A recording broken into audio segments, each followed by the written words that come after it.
हमारे नए गली न्यूज़ इंडिया चैनल को सब्सक्राइब करें और बेल आइकन दबाना ना भूलें। अंदर की क्या पॉलिटिक्स है ये आप?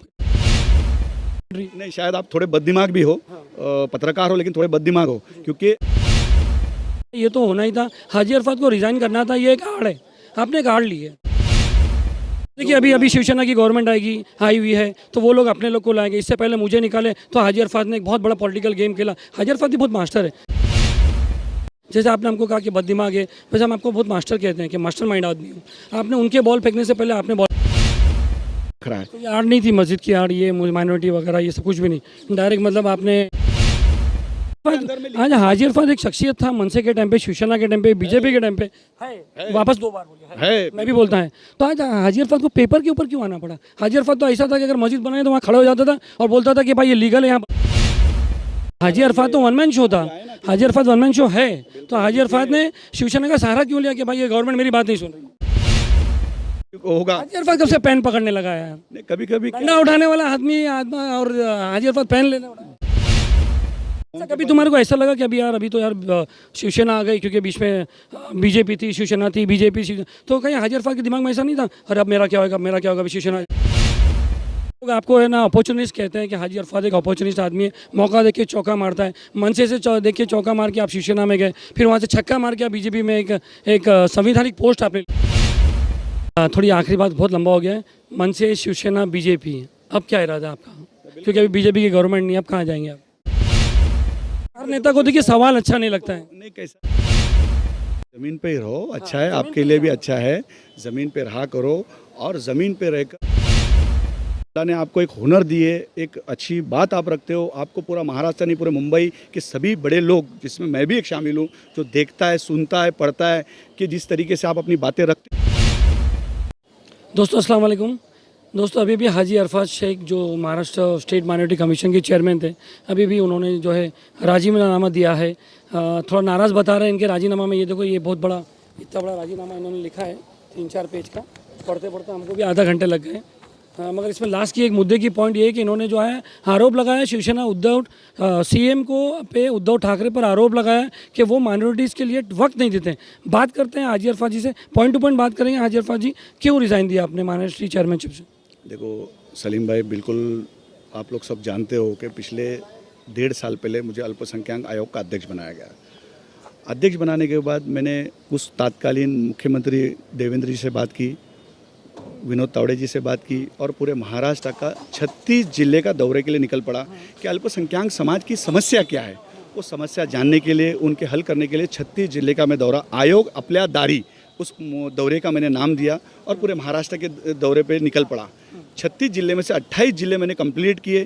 कंप्लीट करने के बाद ये सारी रिपोर्ट मैं देवेंद्र जी को और विनोद तावड़े जी के पास पेश करने वाला था, लेकिन आचार संहिता लग गई। आचार संहिता के बाद ये पूरे 5 साल में ये एक ही पहली रिपोर्ट थी आपकी?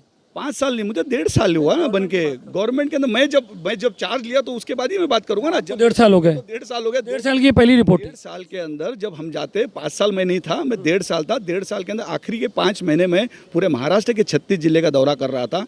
काफ़ी हेयरिंग मुंबई ऑफिस में ली मैंने, काफ़ी समस्या सॉल्व की। और जो लास्ट के 5 महीने थे उसके अंदर ये जी के मेरे पहले, मैं तो अभी आप मेरी रिपोर्ट की बात करते हो, आप आयोग में जाके मालूमात को, मेरे पहले जो अध्यक्ष थे उनकी रिपोर्ट तो आज तक नहीं पहुंची। उसके पहले जो अध्यक्ष थे मुनाफा की, उनकी भी रिपोर्ट नहीं अब तक पहुंची। सब में हैंडीकेप। हम आपको बता दें हाजी अरफात जी, माइनॉरिटी कमीशन चेयरमैन की जो पोस्ट है वो एक हैंडीकेप पोस्ट है। नहीं, ऐसा कुछ नहीं है। देखो वहाँ क्या, जैसे अभी आपने बताया, वहाँ के आयोग ने आज तक कुछ किया ही नहीं। नहीं, ऐसा नहीं है। उनकी रिपोर्ट पहुंचना चाहिए था, लेकिन आपने जब मेरे को सवाल किया कि 5 महीने के बाद आपने 5 साल की, मेरे को 1.5 साल हुआ, और उसके बाद मैंने रिपोर्ट बनाई, और रिपोर्ट बनाकर मैं मेरे समाज की बात वहाँ तक पहुँचाने का, आयोग होता है एडमिन। अगर आपकी कोई समस्या है वो सरकार तक हमारा फ़र्ज़ है पहुँचाना, और ये फ़र्ज़ अगर वो नहीं पहुँचा तो फिर आप लोग पूछते थे कि आपने किया क्यों नहीं। और ये पहुँचाने के लिए जब मैं शुरुआत की, और मैं 5 रोज़ से एक नवी मुंबई का एक मस्जिद का मामला चल रहा था, और उसको 20 साल से उस मस्जिद को प्लॉट दिया गया है। प्लॉट देने के बाद वो मस्जिद के पैसे भरे हुए सिडको ने, कॉरपोरेशन ने दिया हुआ है। पर पुलिस उधर जाने देती नहीं उनको। कोई लोग मोर्चा निकालता है, मोर्चा निकाले, मैंने वहाँ विजिट किया, कम से 7 हेयरिंग हुई और कल हमारी फाइनल हेयरिंग थी। और फाइनल हेयरिंग के अंदर हमने बात की कि भाई मस्जिद को तुम एक नोटिस देते हो कि अगर कभी तुमने नहीं लिए तो तुम्हारे पैसे फॉरफिट किए जाएंगे। दूसरी तरफ पुलिस बोलती है तुम चले गए तो तुमको तड़ी पार किया जाएगा, तुमको जेल में डाल देंगे। तो ये कहीं ना कहीं जुल्म है। और इसीलिए मैं एक अल्पसंख्यक आयोग का अध्यक्ष एक मुख्यमंत्री से टाइम मांग रहा था।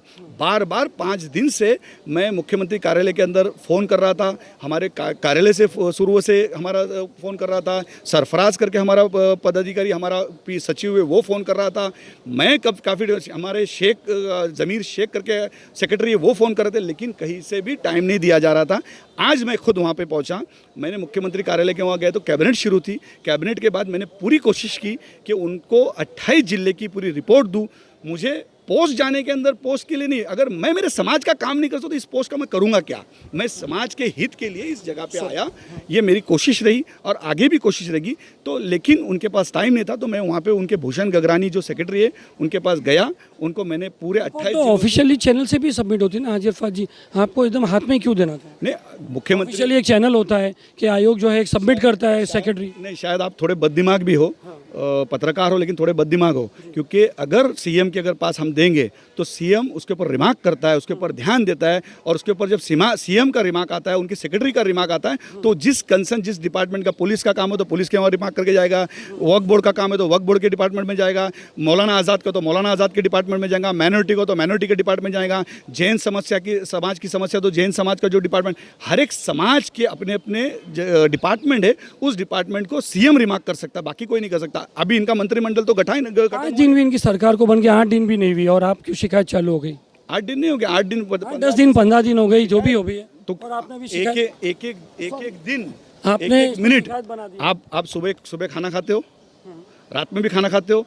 अगर समस्या है, जो अगर सीरियस समस्या है तो सीरियस समस्या उन तक जाना चाहिए। शिकायत तो मेरा काम है शिकायत करना, आयोग का काम है शिकायत करना, आयोग का काम है जनता की आवाज़ वहाँ तक पहुँचाना, ये आयोग का काम ही है।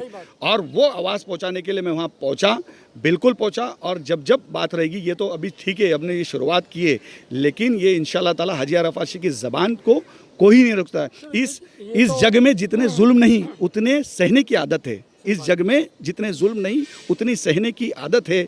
तानों के भी शोर में सच कहने की आदत है। पिछले कई सालों से सलीम आप मुझे देख रहे हो, मनसे के दौर में भी आपने मुझे देखा, शिवसेना में भी मुझे देखा, हमेशा हम साथ में काम किए। एक पत्रकार का नाता भी नहीं रहा, हमारा दोस्त का भी नाता रहा। तो ये सारी चीज़ों को तुम देखें कि जब कौम की अगर बात आती है, समाज की बात आती है, तो वहाँ सच कहना चाहिए, अल्लाह को हाजिर नाजिर रख के तुमको काम करना चाहिए। ये मेरी पोस्ट जो है संविधानिक, इसको जब दर्जा दिया गया, दीवाने लाए के अधिकार दिए गए, ये गवर्नर इसको अपॉइंट करता है, तो मुझे ऐसा नहीं था। लेकिन अगर मैं मेरे समाज के काम ही नहीं कर पाऊँगा, ये मेरी सुनेंगे ही नहीं, तो मैं वहाँ रह के करूँगा क्या। ये तो आपका तर्क था कि आपने एक वजह बता दी। कुछ लोग का ये कहना, जैसे अभी हमने आपकी न्यूज़ फ्लैश की व्हाट्सएप पे सब जगह पर, तो कुछ लोग का फीडबैक है, कहना का ये तो होना ही था, हाजी अरफात को रिज़ाइन करना था, ये एक आड़ है, आपने एक आड़ ली है। नहीं, देखो कैसा जिसको देखिए अभी शिवसेना की गवर्नमेंट आई हुई है तो वो लोग अपने लोग को लाएंगे। इससे पहले मुझे निकाले तो हाजी अरफात ने एक बहुत बड़ा पॉलिटिकल गेम खेला। हाजी अरफात भी बहुत मास्टर है, जैसे आपने हमको कहा कि बददिमाग है, वैसे हम आपको बहुत मास्टर कहते हैं कि मास्टर माइंड आदमी हूँ। आपने उनके बॉल फेंकने से पहले आपने बॉल फेंक दिया। मैं जीआर की कॉपी भिजवा दूंगा, आप जीआर की कॉपी भी आपके चैनल के माध्यम से करना कि इसकी नियुक्ति राज्यपाल करता है, किसी को निकालने का इसमें अधिकार नहीं है। इस्तीफा आपने दिया ना? हमने दिया तो सरकार में महामंडल और आयोग, इसका मालूमात ले लो। महामंडल को निकालने का सरकार का जीआर निकलता है और आयोग को राज्यपाल का निकलता है। तो जो बोलता है उसके लिए बोलने की किसी की ज़बान तो मैं पकड़ नहीं सकता हूँ, लेकिन अगर वो जो बोल रहा है उनको एक ही चीज़ सोचना चाहिए, जिस चीज़ के लिए लड़ रहा है वो कौम के लिए लड़ रहा है, कौम की बात रख रहा है। तो ये आड़ नहीं थी मस्जिद की आड़, ये माइनॉरिटी वगैरह ये सब कुछ भी नहीं, डायरेक्ट मतलब आपने 5 महीने से मस्जिद की हियरिंग चल रही थी।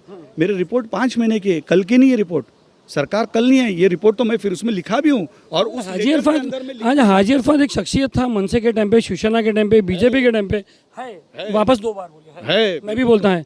तो आज हाजी अरफात को पेपर के ऊपर क्यों आना पड़ा? हाजी अरफात तो ऐसा था कि अगर मस्जिद बनाए तो वहाँ खड़ा हो जाता था और बोलता था कि भाई ये लीगल है, यहाँ बनेगी। अब शुरुआत हो गई ना, देखो। तो 5 महीने क्यों लगे?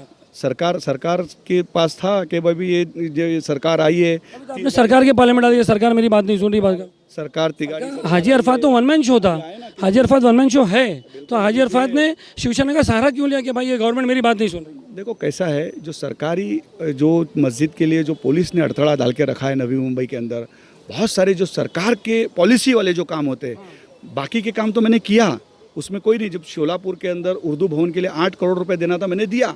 उसके बाद मैंने कहा कि उर्दू आप पत्र में पढ़ोगे कि तो 8 करोड़ हमने दिया, काम शुरू है। नांदेड़ के अंदर हमने उर्दू भवन शुरू किया, उद्घाटन तो ये करना चाहिए, कब करेंगे उद्घाटन? तो मुझे मुख्यमंत्री को तो बोलना पड़ेगा ना कि भाई उद्घाटन करो, हमारे बच्चों को वहाँ पे पढ़ना है, वो तो इनका काम है। क्रिश्चियन समाज के लिए मैंने बात किया, अच्छा क्रिश्चियन समाज के लिए वहाँ पे 2 एकड़ का प्लॉट दिया है, लेकिन उसको निर्देश देने का काम सीएम करेगा। फिर मैंने जो साधु मुनि, जो जैन साधु मुनि को हमने सुरक्षा दिया, चालू है, नहीं है नहीं, लेकिन उसको आगे भी मिलना चाहिए। आप मेरा पत्र पढ़ना, आगे कंटिन्यू होना चाहिए। आपने जैन समाज का, इसको हिंदी में भी भेजता हूँ मैं आपको, उर्दू में भी करके भेजता हूँ और इंग्लिश में भी करके भेजता हूँ, तीनों भाषा में आपको भेजता हूँ। आप उसको पढ़िए तो आपको लगेगा। इतने बड़े लेटर में हमको ये समझ में आया है कि हाजी अरफात ने शिवसेना से नाराज होके, उद्धव ठाकरे से नाराज होके जो है हाजी अरफात ने रिजाइन दे दिया। सलीम, ये बहुत छोटा लेटर है, अगर लिखूँ 10 पन्ने नहीं 50 पन्ने भी होगा। हाजी अरफात कब से पेन पकड़ने लगा यार? कभी कभी डंडा उठाने वाला आदमी और हाजी अरफात पेन लेने वाला। जब पेन की बात है तो पेन भी चलेगा, जब लाठी की बात है लाठी की बात चलेगी, जब पत्थर उठाने की तो पत्थर की भी बात चलेगी। जब अच्छा, कभी तुम्हारे को ऐसा लगा कि अभी तो यार शिवसेना आ गई, क्योंकि बीच में बीजेपी थी, शिवसेना थी, बीजेपी, तो कहीं हाजी अरफात के दिमाग में ऐसा नहीं था अरे अब मेरा क्या होगा, अभी शिवसेना आ जाएगी? कभी नहीं सोचता मैं कभी मेरा क्या होगा, ऐसा कभी मैं सोचता नहीं। जब मैंने राजीनामा दिया तब बड़ी पोस्ट पे ही गया हूँ, ऊंचे मुकाम पे गया, क्योंकि इसलिए लोग आपको है ना अपॉर्चुनिस्ट कहते हैं कि हाजी अरफात एक अपॉर्चुनिस्ट आदमी है, मौका देख के चौका मारता है। मनसे से देख के चौका मार के आप शिवसेना में गए, फिर वहाँ से छक्का मार के आप बीजेपी में एक संवैधानिक पोस्ट आपने ले ली। नहीं, कौन आदमी, तुम नहीं है क्या? तुम नहीं हो, मेरा ही सवाल। नहीं, तुम नहीं हो क्या? तुम पहले उप विभाग पब्लिक को उप विभाग अध्यक्ष थे, शाखा प्रमुख के तुम, फिर वहाँ पे बाला नांदगांवकर के वहाँ पे खड़े रहते थे, फिर तुमने पत्रकार बने, आपके साथ भी खड़े थे, पत्रकार बने, हम आपके पीछे भी भागते थे। पहले तुम छोटे ऑफिस में थे, फिर बाद में मॉल के अंदर तुमने ऑफिस थे, तुम भी तो हो ना। हर आदमी अपनी तरक्की तो सोचेगा ना, लेकिन जब सर सलामत तो पगड़ी 50 ना। अगर मैं तरक्की करूँगा तो मैं मेरे समाज की तरक्की कर सकूँगा, मुझे मेरे समाज को भी देखना है और सबको देखना है। बहुत सारे जो लोग हैं ना, उनसे पूछो, जो लोगों ने ज़िंदगी भर बाला साहब को गालियाँ दी और मुसलमानों को बेवकूफ़ बनाया, उनसे जाके ये सवाल करो तो अच्छा लगेगा। वो आज जाके सोनिया गांधी की शपथ ले रहे, बड़ी शर्म की बात है, अल्लाह की शपथ लेने वाले सोनिया गांधी की शपथ ले रहे। ये कितनी बात कहाँ थे इतने दिनों से? कहाँ थे जब ये सब चल रहा था?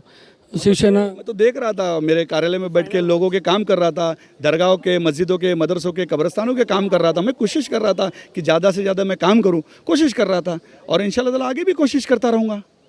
ये मेरा काम है और मेरा काम है, इंशाल्लाह ताला मैं काम करते रहूँगा। अभी एक थोड़ी आखिरी बात, बहुत लंबा हो गया है। मन से शिवसेना बीजेपी, अब क्या इरादा है आपका? क्योंकि अभी बीजेपी की गवर्नमेंट नहीं, अब कहाँ जाएंगे आप? जहाँ मेरे कौम का फ़ायदा होगा। नई पार्टी आई है, एक नई पार्टी हम रेकमेंड करते हैं, महाराष्ट्र आघाड़ी, क्या है? तुमको राय देने की जरूरत नहीं। मैं राय नहीं दे रहा हूँ, मैं बता रहा हूँ, नहीं मैं पूछ रहा, सवाल कर रहा हूँ आपसे। तुमको आप क्या वो पार्टी में जाएंगे? महाराष्ट्र क्या नाम क्या? मैं जिधर पार्टी के अंदर जिस तरीके से काम कर रहा हूँ, अच्छे तरीके से काम कर रहा हूँ, आप भी देखेंगे, आने वाला कल बताएगा। ये हाजी अरफात शेख बहुत लोगों ने कोशिश की है। मैं तो हमेशा यही कहता हूँ कि जंगल में सांप शहर में बसते हैं आदमी, जंगल में सांप शहर में बसते हैं आदमी, सांपों से बच के आए तो डसते हैं आदमी। तो उंगली मेरी तरफ डाल रहे। तो एक ये जो सवालात जो होते हैं, एक अच्छे सवालात होने चाहिए। एक कौम की अगर कोई अच्छा काम कर रहा है तो उसके बारे में अच्छा बोलने की आप पे इसलिए बढ़ता है कि आपको नेता माना गया है। नहीं तो आपको लाखों लोग मानते हैं, आप खुद बोलते हैं घाटी समाज के 33 लाख, बोलते चलते बात, आप खुद ही बोलते हो कि 33 लाख घाटी समाज के लोग मेरे साथ हैं, तो उनके आंसरेबल हो आप एक पार्टी से। 33 लाख नहीं, 30 लाख समाज का, खाटिक समाज का अध्यक्ष हूँ, मुस्लिम समाज का, वाहतुक संगठन के मुस्लिम समाज के कोई सवाल करने वाले लोग तो होना चाहिए ना। जैसे हम जैसे लोग आप उनको कहते हैं कि बददिमाग हो। नहीं, आप पहले से हर नेता को देखिए सवाल अच्छा नहीं लगता है। नहीं, कैसा है, जैसे आपकी ये टीआरपी आपकी दुकानदारी है, आप अपने तरीके से अपनी दुकान चला रहे हो, बराबर है। हम तो कोई दुकान नहीं चला रहे, हम लोगों की बात रखे, समाज की बात रखे। आप मॉल चला रहे हो, जाने का हम लोग दुकान चला रहे हो, छोटी आप मॉल चला रहे हो। नहीं, ऐसा कुछ भी नहीं है। ये देखो, ये आपको चलाना है, ये आपको लेके जाना है, आपको बताना है, समाज तक बात तो बताना। अच्छी बात अगर आप बताएंगे, देखो अल्लाह को हाजिर नाजिर रख के मैं बोलता हूँ, देखो हर फील्ड के अंदर, मैं अगर मेरे फील्ड में काम कर रहा हूँ तो मैंने अल्लाह को हाजिर नाजिर रख के काम करना चाहिए। अगर मैं झूठ बोल रहा आपने काम किया, मगर अपॉर्चुनिस्ट, आपने अपॉर्चुनिस्ट, आप अपॉर्चुनिस्ट हो, मौका देख के आपने चौका मारा। बीजेपी, शिवसेना, ये पार्टी से आपने राज ठाकरे को से एक तरह का बैकबाइट पब्लिक कहती है, उसके बाद उद्धव ठाकरे का बैकबाइट किया। मैं तो सरेंडर के, मैंने एक ऑफिशियली मैंने कोई पार्टी नहीं ज्वाइन की भाई। अभी कैसा है, हाजी अरफात और सलीम शेख में ज़मीन आसमान का फ़र्क। आप आसमान हो, हम ज़मीन है भाई। तो ज़मीन पे ही रहो, अच्छा है, आपके लिए भी अच्छा है। ज़मीन पे रहा करो और ज़मीन पे रहकर ऊपर आसमान में तारे एकदम अच्छे से देखा करो। आपके लिए भी अच्छा है, समाज के लिए भी अच्छा है। अल्लाह ने आपको एक हुनर दी है, एक अच्छी बात आप रखते हो। आपको पूरा महाराष्ट्र नहीं, पूरे मुंबई के सभी बड़े लोग, जिसमें मैं भी एक शामिल हूँ, जो देखता है, सुनता है, पढ़ता है कि जिस तरीके से आप अपनी बातें रखते हो वो अच्छी बातें रखो जिससे समाज का फ़ायदा हो। मोटिवेट मिलना चाहिए जितने भी मुस्लिम हैं। मैं अकेला नहीं बात कर रहा, ऐसे कई मुस्लिम लीडर होने दो, अल्पसंख्यक के जितने लीडर हो, जिसमें खुद तुम भी आते हो, ऐसे लोगों की अच्छी बात अच्छे तरीके से आप पेश किया करो, ताकि आने वाले कल के अंदर लोग अप्रिशिएट करना चाहिए कि अगर सच बात है वो सच बात बता रहा है, गलत है तो गलत बता रहा है। सच और गलत बताने की भी अगर हिम्मत अगर हम दोनों में एक में है तो बिल्कुल आज मुझे लगा कि मुझे ये करना चाहिए, मुझे लगा, मैंने किया। मुझे किसी से पूछने की ज़रूरत नहीं कि मैं ये करूँ क्या। अगर मैं इस पद पे रहकर मेरे समाज को न्याय नहीं दे सकता हूँ तो मुझे इस पद पे रहने का अधिकार नहीं, मुझे ऐसा लगा। आज कैबिनेट मिनिस्टर का दर्जा है, कौन छोड़ेगा? पार्टी की पोस्ट नहीं है, ये बड़ी पोस्ट है। अगर ये पोस्ट छोड़ने की भी हिम्मत होनी चाहिए, आदमी में दबंग वो होना चाहिए कि आपका ये कहना है कि शिवसेना गवर्नमेंट जो है वो आपको हटा नहीं सकती थी। वो तो अब उनसे पूछो, अब वो उसका जवाब पूछो ना। प्रेसिडेंट का रूल है, ये है। आपको मैं जीआर की कॉपी भेजूंगा, वो बाकी की बातें आप उनसे फडणवीस साहब से मुलाकात हुई? नहीं, बिल्कुल मैं आया और 2 मिनट की जगह विनोद तावड़े जी से काफ़ी देर मुलाकात हुई, बातचीत हुई। और एक लाइटर मूवमेंट में खाली हाजी भाई बोल के बंद करते, आपकी गाड़ी तक चलते चलते जाते हैं। अंदर की क्या पॉलिटिक्स है ये आपके राजीनामा देने में? किसकी पॉलिटिक्स? मतलब क्या पॉलिटिक्स, कुछ तो है ना। किसकी पॉलिटिक्स? मतलब क्या है अचानक ही कुछ तो होगा ना अंदर की बात। अभी इतनी बात बोलने के बाद, इतना सच बोलने के बाद अगर तुम इस तरीके की बातें रखते हो, मैंने आपको बोला नहीं, कैसा है, एक बात होता है कि आपको ये समझना चाहिए, शादी में जाते हैं तो एक अलग शहनाई बजती है, मैयत में जाते हैं तो वहाँ अलग बजती है। कहाँ रोना है, कहाँ हंसना है, ये आपको सोचना चाहिए कि इंसान, एक आदमी एक ज़िंदगी का इतना बड़ा निर्णय लिया, जिसने कैबिनेट मिनिस्टर की पोस्ट अपनी छोड़ा अपनी कौम की खातिर, इज्जत के खातिर, वकार के खातिर। हम स्वाभिमानी लोग हैं। आप बोल रहे हो ये क्लियर नहीं हुआ कि आपने क्यों छोड़ा, ये तो बाद में मालूम पड़ेगा। ये थे हाजी अरफात जी, ये थे हमारे साथ हाजी अरफात जी, जिन्होंने अभी माइनॉरिटी कमीशन की पोस्ट छोड़ी है। सलीम शेख गली नहीं।